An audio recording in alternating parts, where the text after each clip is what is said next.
Welcome to Business Over Beer, where entrepreneurs, small business owners, and people passionate about what they do bring us their stories and their favorite beer.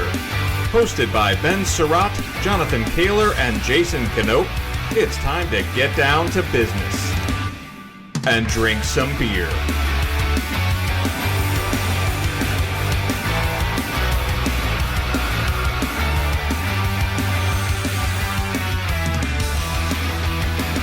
Hello, everybody, and welcome to another episode of the second biggest podcast in the Pacific Northwest. We are still on the heels of those pesky Sasquatch hunters, but I know for a fact this episode will bring us to the top. This is, of course, Business Over Beer. I'm your co-host, Ben Surratt. Alongside me is... No, you, to the right of me. You. Mr. Man of the Hour. Mr.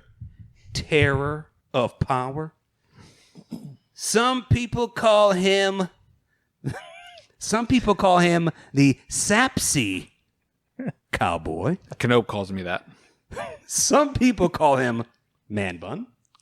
I have one. Some people call him the Ohio Grass Man. It's the Midwest Sasquatch. But we, of course, call him Spartacus. Mr. Jonathan Kaler, happy Thirsty Thursday, Jonathan. Benjamin, I am Spartacus. I have led you here. It is Thirsty Thursday. I am excited. This episode is fantastic. We are not doing it over Zoom. It's still the time of COVID, but we are doing socially distanced podcasting. I can't believe it. We're very, very responsible podcasters. We are, 100%. We have it on film. That's correct. Or digital. Something. We are in a Vancouver institution, and I am so excited to be here. Not only are we interviewing the owner of the Barbers, but I am also a client. And speaking of people who need haircuts, we have with us the gangsta of Hazeldale. He is in dire need of a haircut. I can't even respect the head.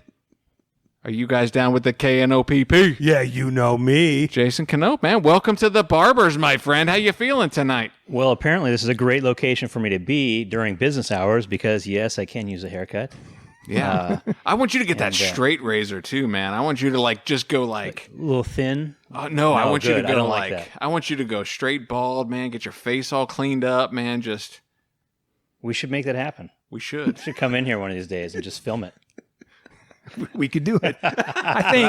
But I don't know. Yeah, we could do it. But I don't know. I can't believe they're doing shaves anymore. It'd be hard for them to shave your face with the mask on. That is true. Yeah. That is true. That's a bummer. Yeah. I've never had that done, actually. No, you look good, though, man. Yeah. Thank you. Well, as far as you know. As far as I know, yeah. Just wait till they see the video. Yeah. Perfect respect to the head for the audio podcast there, my friend. Exactly. Hey, Knope, So, we have a guest? We have a guest. We have Don Lovell, founder and owner of the Barbers. Man, Don, welcome to Business Over Beer. How you feeling, welcome man? to the Barbers. Thanks for having me. I love it. Man, we are literally in Barbers chairs out of the Barbers. And I say this not even joking at all. You are a Vancouver institution, and we are so thankful that you're joining us tonight. Well, Thanks thank for being you very here. much. It's great to meet you guys, and I'm looking forward to the next hour or so. That's going to be awesome. Thanks for having me. It's going to be great. Awesome. Looking forward to cracking this open as well. All right. Easy. He's one of us. He's one of us for sure. Dig that. I dig that. All right. But hey, this is Business Over Beer. We typically like to start with your business. So why don't you just give us the 50,000-foot view of the Barbers, kind of how you got started and what you're into. Sure. We are, our company's called the Barbers. Easy to know if you see the sign, to know what's going to go on inside. So that's why we named it something that simple. We're 21 years in. You guys are at our initial first pioneer location. This is our flagship barber shop here on Northeast 162nd and 18th. And we have 35 locations now. Over 400 haircutters working for the Barbers now, and 3 awesome franchisee partners doing business with us. So it's been, it was something that just was an idea my wife and I had. We can get into a little bit more of that, but we just thought, let's open one, see if it works. We didn't live very far from here at the time the center was being built. And if it didn't work, we'll go do something else. But lo and behold, it worked. And 21 years later, here we are. So, And of course, you have a background in cutting hair, right? not me, which you'd think I would. But now my wife's a barber and is a hairdresser. And I actually got into the business as soon as I quit playing baseball. My uncle was in the hair business, and I was in Detroit, which was the last team I played for. The Tigers? That was the last organization I was with. My family lives in Grand Rapids, Michigan. When I Another retired, Midwest guy. That's Midwest right. Guy. I'm from Wisconsin Are you originally. really? Yeah. I live Ohio, in I'm an Ohio guy. nice, He's Cleveland. the Hazel Dog guy. There you go. So don't, we so don't, actually so don't lived mind, in so don't mind Minneapolis him. for a couple of years as well in there for a time being. But so I had nothing. I didn't know what I was going to do. I had nothing to do. I thought I was going to play baseball the rest of my life. And he said, well, you can come work for me. I said, well, what do you do? He goes, I'm in the hair business. I sell products to hair salons. I said, I think I could do that. So that's how I got into the hair business. I started selling Paul Mitchell, Redken, various hair products to hair salons throughout the Midwest. Why did you just point at me? He just pointed at me Well, when he said hair products. You got the hair. It was the man bun. I can't take my eyes off it. Don't you forget it. So anyway, that's how I got into the business. I eventually found my way back to Portland, which is where I'm from, and met my wife in a salon. She was a hairstylist and a colorist. I was a product salesman. So we met because I was calling on her salon as their sales rep, and so she would make the order with me. Every Friday. So pretty soon we started to do it, at lunch, and pretty soon we would do the order at dinner, and pretty soon we'd do the order the next day, and we got married. They were, then, So they were making orders. Yeah. yeah, Were there some quick orders? it depended on the Friday, but one thing led to another, and we got married. They made enough orders, and here they are. There we go. 21 That's years right. later. And so we were both in the hair business, and then things kind of went from there. So That's awesome, man. Well, I can't. Go ahead. I think I know the theme song for this. Would that be like Afternoon Delight? Maybe. Man, I cannot. I mean, I would say it in all seriousness. I mean, I'm a customer. I've come to the Barbers pretty much since I moved to Vancouver. thank you. Not recently, though, as you Not Thank recently. Yeah, not recently. But yeah, so I can't wait to hear more of your story, more about your business. You bet. It's really exciting for us to be here. We're really appreciative that you took the time. But this is the Business Over Beer podcast. This is the beer portion of the program. We ask all of our guests to bring a beer to share. Don Lovell, please. Ben looks thirsty. Ben, what do you think? Have you brought a beer to share? I have brought Taps Growler House big ass can. Pour this into your mouth hole and swallow it. That's Yeah, there you go. just like a hair care product. Pretty straightforward. I mean, So we are at your flagship location. This was your first location, which is just down the strip mall, 2 doors down the strip mall from Kevin's Taps flagship location. Of course, Kevin's a good friend of ours. So Kevin, and you're a customer of Taps. So this was a great way for us to celebrate Taps and what they're doing as well as your business. So I have brought to share. from Taps Beer Reserve Belgian Strong. All right, let's have some. From Frame. From Frame. Yeah, from Frank. Here we go. Cheers, my friends. All right. Well, Prost. Salute. Thank you so Cheers. much, Don. Cheers. Don. Bet.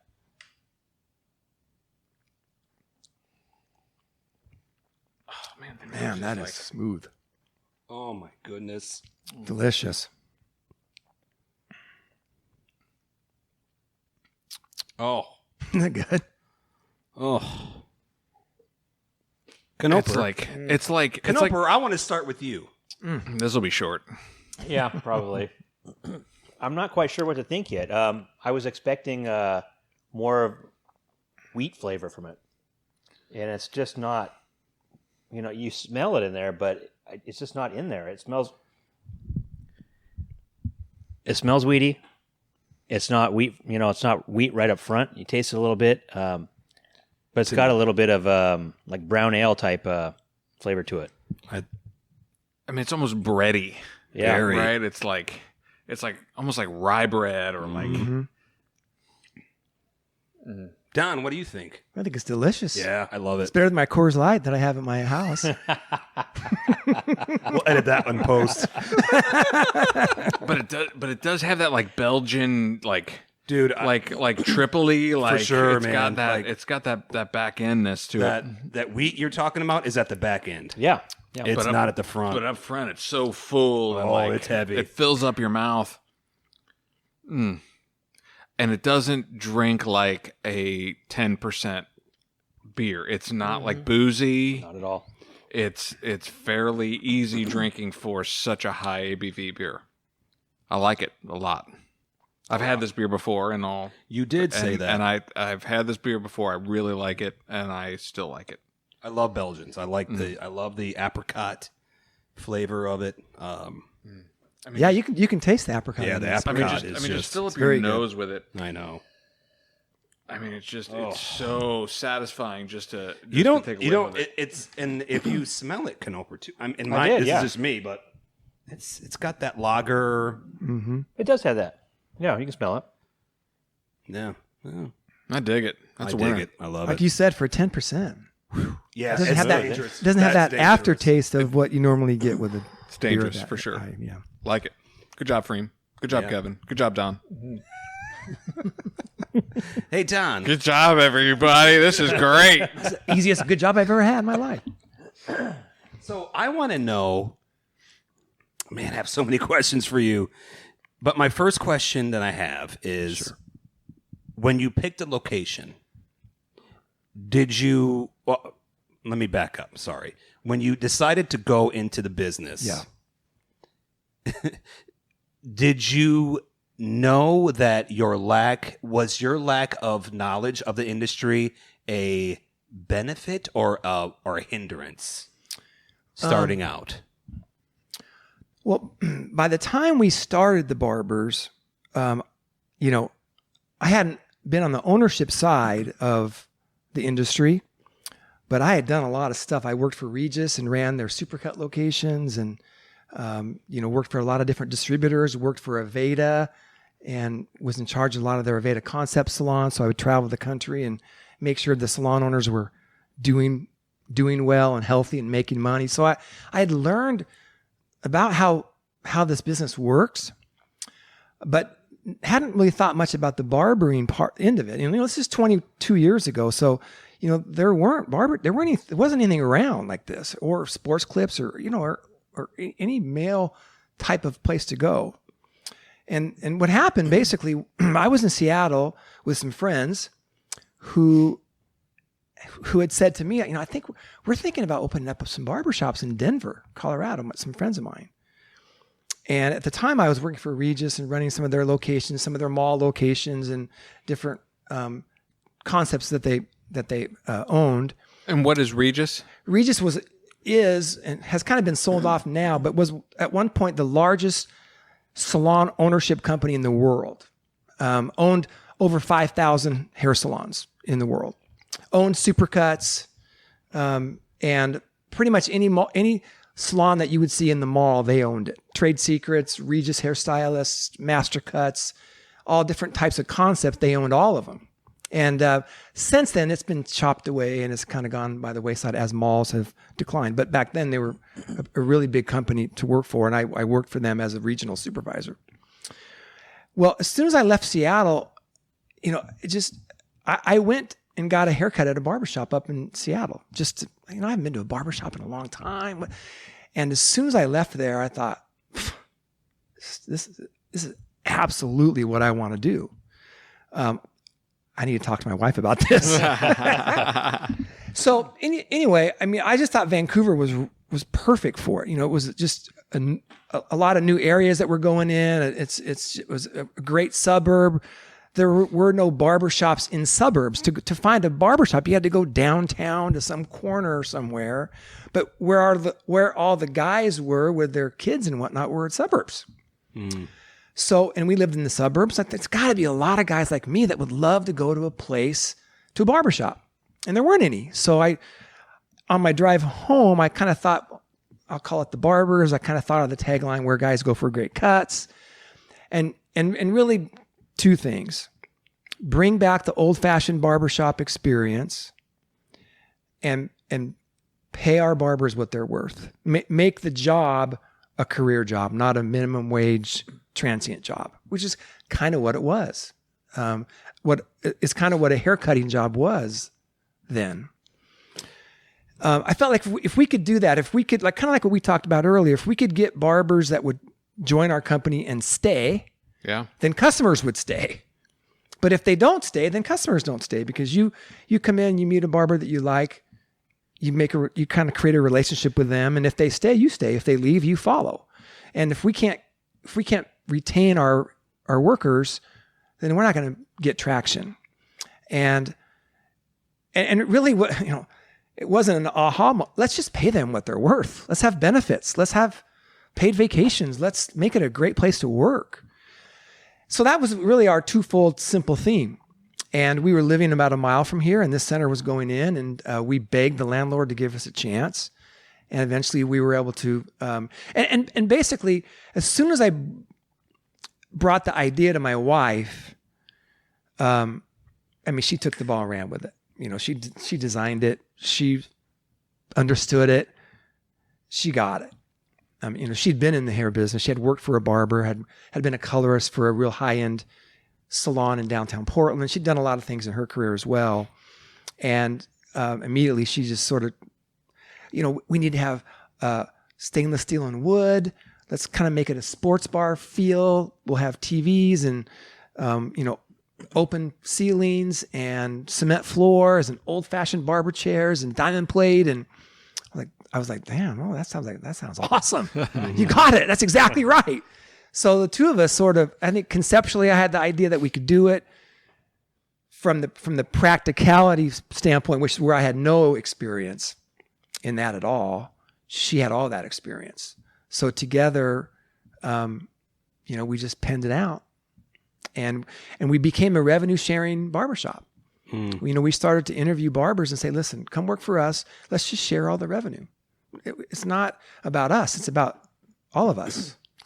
So talk about that. So what did that look like? So revenue sharing barbershop, really explain that from a business model standpoint. Sure. What did that look like? In the industry, full service hairstylists, hairstylists that working on women's hair, for example, doing color and whatnot, they usually are paid a commission, a 50% commission or 40% commission, where the owner and the hairdresser split the revenue that way. In the haircutting end of the industry, not the case. The haircutting end of the industry was basically a minimum wage job.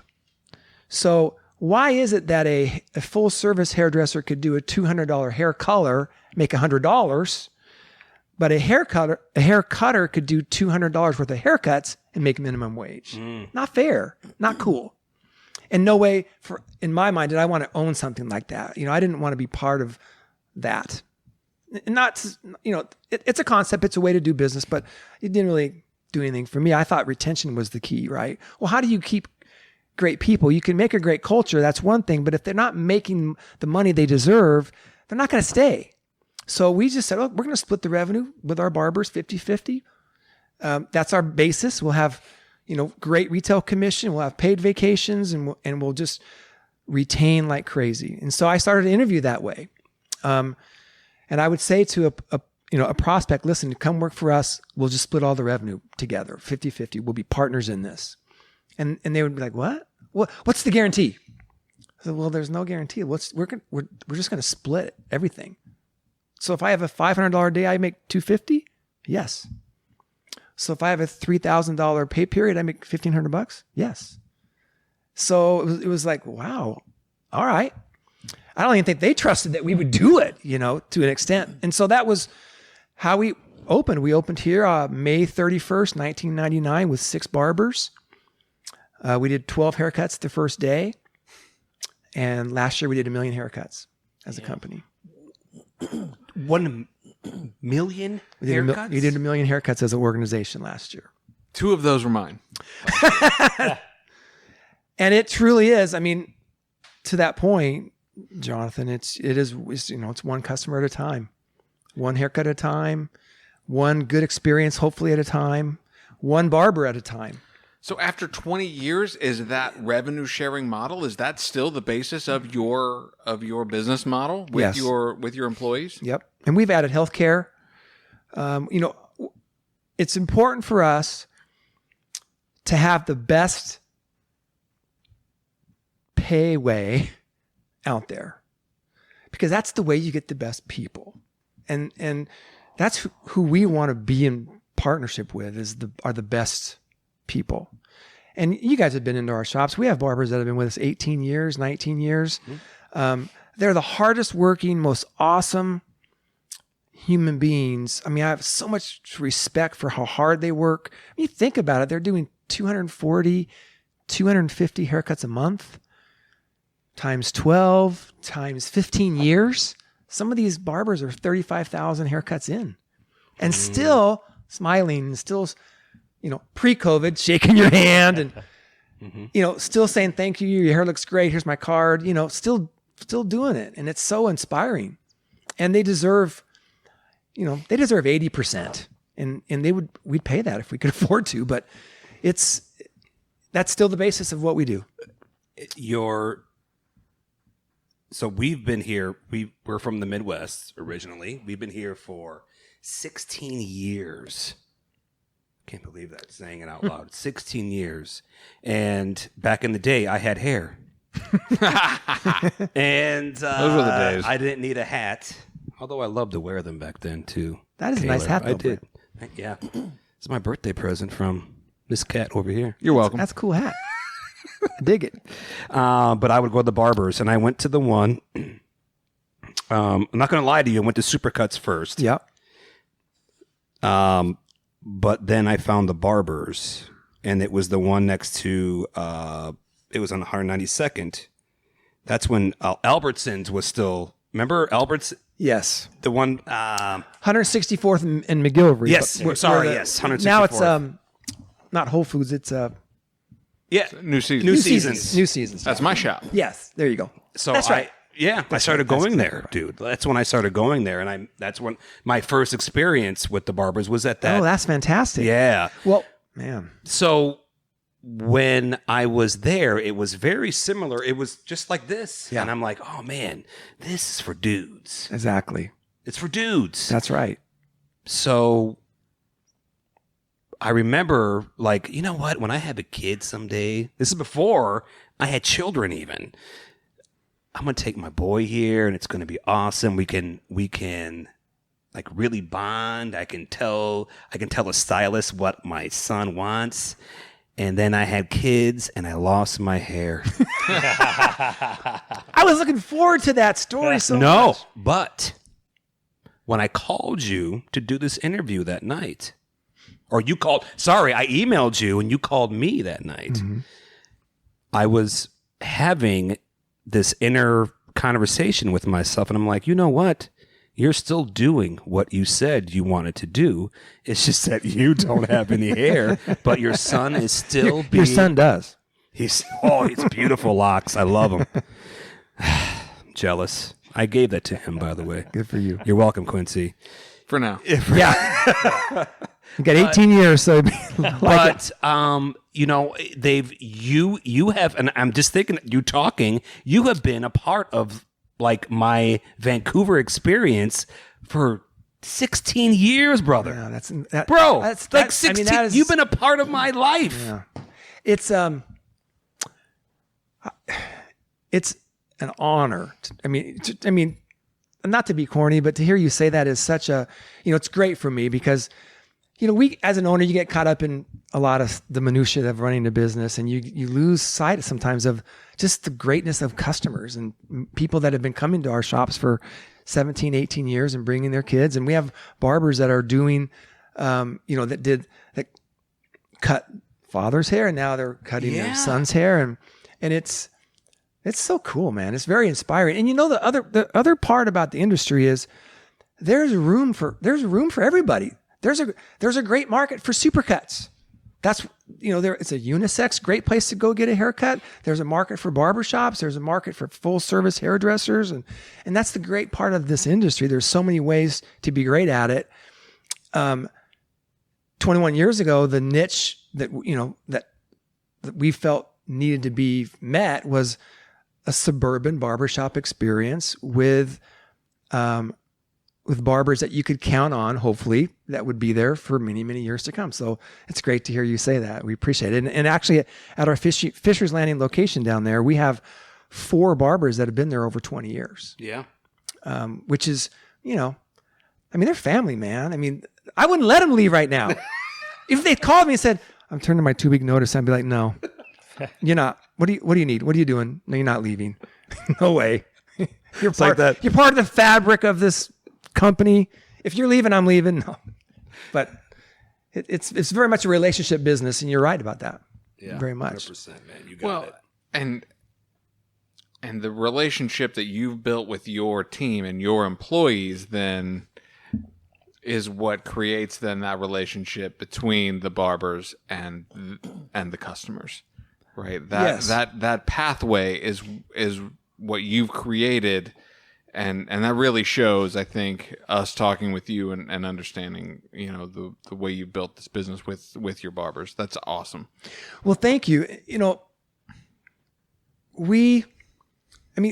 The barbers are doing the work. They are the company. They are the barbers. Don's just sitting back drinking beer. Yeah. That's a pretty good gig if you can get exactly. it, right? Exactly. It's a great gig. But I worked for companies in the past where it was the owner, the supervisor, the managers, the workers, the customers. And that's how it went. When we started the Barbers, we wanted to flip that triangle and make it customers, barbers, managers, supervisors, owners. It's not about the owners. It's not about the supervisors. Everybody's job is to make the barbers happy, who would then make the customers happy. The manager's job is to make the barbers happy. Supervisor's job is to make the manager and the barbers happy. And the owner's job is to make the supervisors and the managers and the barbers happy. And if we all stick with it, we win. And we win together. And that's what I talk a lot about in our meetings and when we get together. If we all stick with this, we win. If we all fracture, we all lose. And so, especially during this whole difficult time, it's a lot of emotion and things that are going on. We just have to stick together and we win. Retention at every level is how you make it in this business. It's about each individual barber's ability to make a lasting connection with you guys, our ability to make a lasting connection with our barbers, and to be able to do that on a daily basis. That's the game, and it's been a privilege. Bro. We've been blessed to be able to do it. Dude, you are all that is amazing. But we'd be remiss. We're going to talk about. Okay, tell me about the bad cuts. You told me about the good experiences. No, I'm just kidding. No, we'd be remiss if we didn't talk about the fact that you're a ball player. Oh man. So, I swung as hard as I could in case I hit it good. And you hit it good a lot. So, yeah, had a lot of fun. Yeah, so you didn't start in the haircutting business. We kind of established that, but so talk a little bit about your baseball career. How did you? So I understand you went to Portland State. Did you play ball at Portland State? And how did you? You you went through the minor league system. Maybe just talk a little bit about you grew up in Portland. Maybe just talk a little bit about your background in Portland, how you got started playing baseball, and talk a little bit about your baseball career.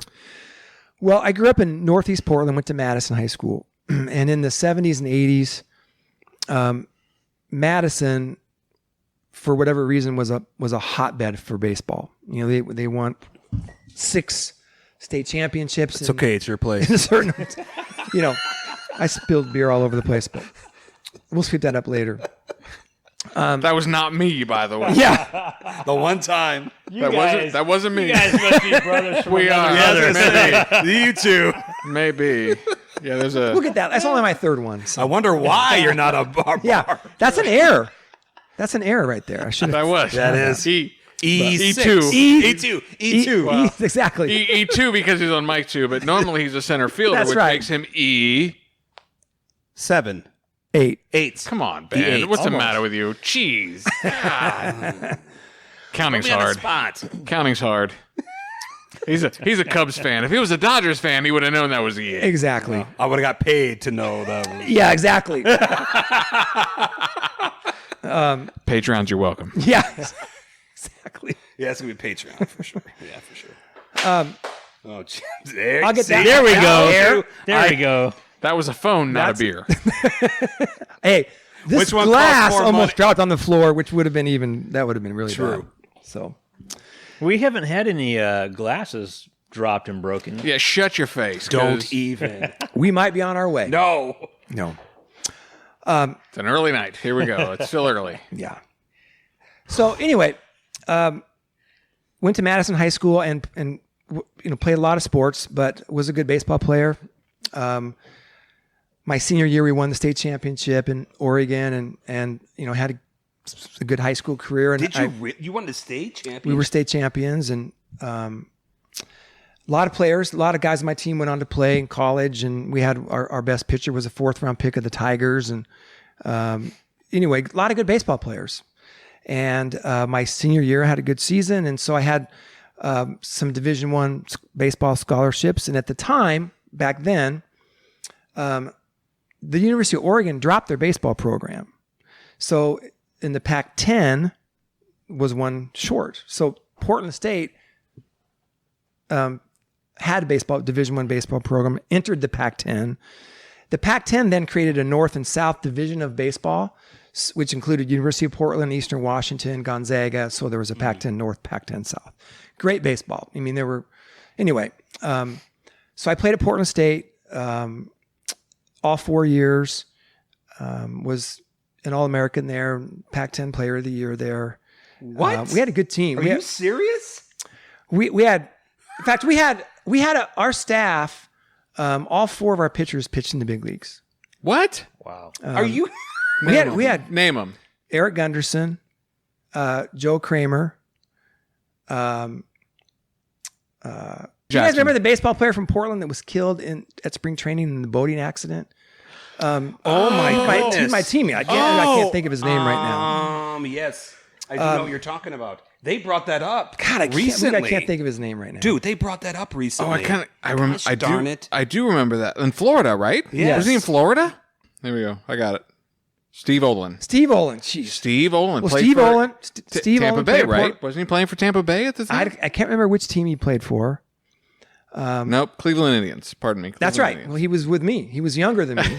You played he for was the behind Indians me a organization. little bit in the organization, but he was my teammate at Portland State. No kidding. Oh my gosh. And he was killed in a tragic, boating accident. But and then Eric Gunderson was a 2nd round pick. Yeah. Joe Kramer pitched in the big leagues for the Cubs. Yeah. He did. 83, 84. Yeah. Right? And yeah. well, I was an 85 grad at Portland State, so I can't remember the years It's exactly. 87. Never mind. Sorry. I'm But sorry. anyway, I mean, it was sorry. good Go ahead. baseball. It was good. It was good baseball. So I got drafted by Cleveland. I had already had one shoulder surgery by the time I left college, so I had dropped from what I thought would maybe be a 2nd or 3rd round pick to the 13th round, and I got drafted by Cleveland and went to rookie ball and worked my way up through the minor leagues and And that was it. That Steve? Jeez. That's Eric Gunderson. Eric, yeah. 90. 90. Yeah. Eric's still a good friend of mine. He lives right over here. Him and I coached together at Jesuit together. I was a head baseball coach. No serious? No kidding. Does he drink beer? See him all. Oh, yeah. You guys would love him. He's a great dude. I would think we would. He drinks beer. He plays baseball. Yeah. Probably our kind of people. What was it like, though? Well, I mean, you know what it was like to I'll tell you. I think what an interesting perspective is, I'm from Portland State. I'm good. I think I'm good. I mean, I had a good career there and things, but you don't know how good you are really. When you get drafted and you go to your first rookie ball team, which I went to, upstate New York, Batavia, New York, which is the New York Penn League, one of the oldest professional baseball leagues in America. And you're there with every draft pick. There's 56 guys, 56 rounds, 56 guys show up, and you show up, and there you are with everybody. First round pick to everyone. Am I going to get released in 3 days, or am I good enough? So that's the first perspective. Who was your draft class? Who went first? Mike Pale, who was a pitcher from the University of Texas. Yes. Louis Medina from Arizona State was in there. Don't know that guy. God. Jay Bell. He was, I think, a year after me, but him and I became really close friends and roommates. He had a heck of a career, almost a Hall of Fame career. Yeah. But Yeah. anyway, so you go there and think, am I good enough? And so for me, about a weekend, I think I'm the best player here. I mean, I don't,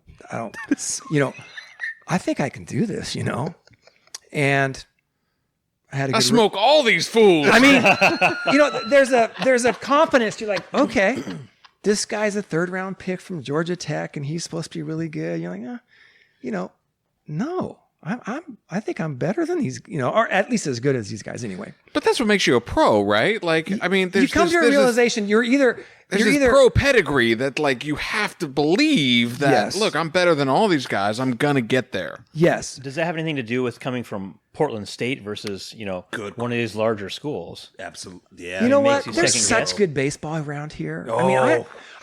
I played for Jack Dunn. He's a Hall of Fame coach. My high school coach is in the Hall of Fame for high school. I just didn't know how good I had it and how well I'd been taught. You don't know if you're good enough. You have no idea. But it was a great feeling after a couple of weeks to go, oh, okay, I think I'm not over my head. And so I had a good season. I was MVP of rookie ball league. I went to spring training, and I skipped single A ball, went to double A. I was 4th in the league in hitting in double A, went to triple A. Hit 300 with almost 20 home runs that year in Buffalo. 292, 19 home runs. Yeah. In 1988 with the Buffalo Bison. Yeah. Right? Mm-hmm.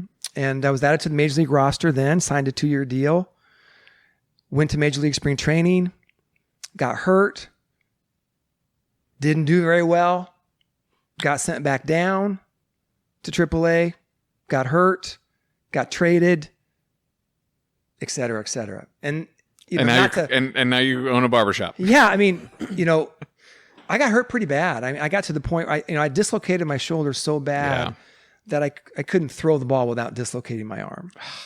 So I moved to first base. I'm not big enough to be really a first baseman, and I'm not a power hitter, and just. And what position were you playing? I was a center fielder. Center fielder. So I had, and I felt like I'd play as long as I wanted to play. I could, I was sort of a Fred Lynn type player. Jeez. I think I could have hit 300 with 20 homers and played at that level.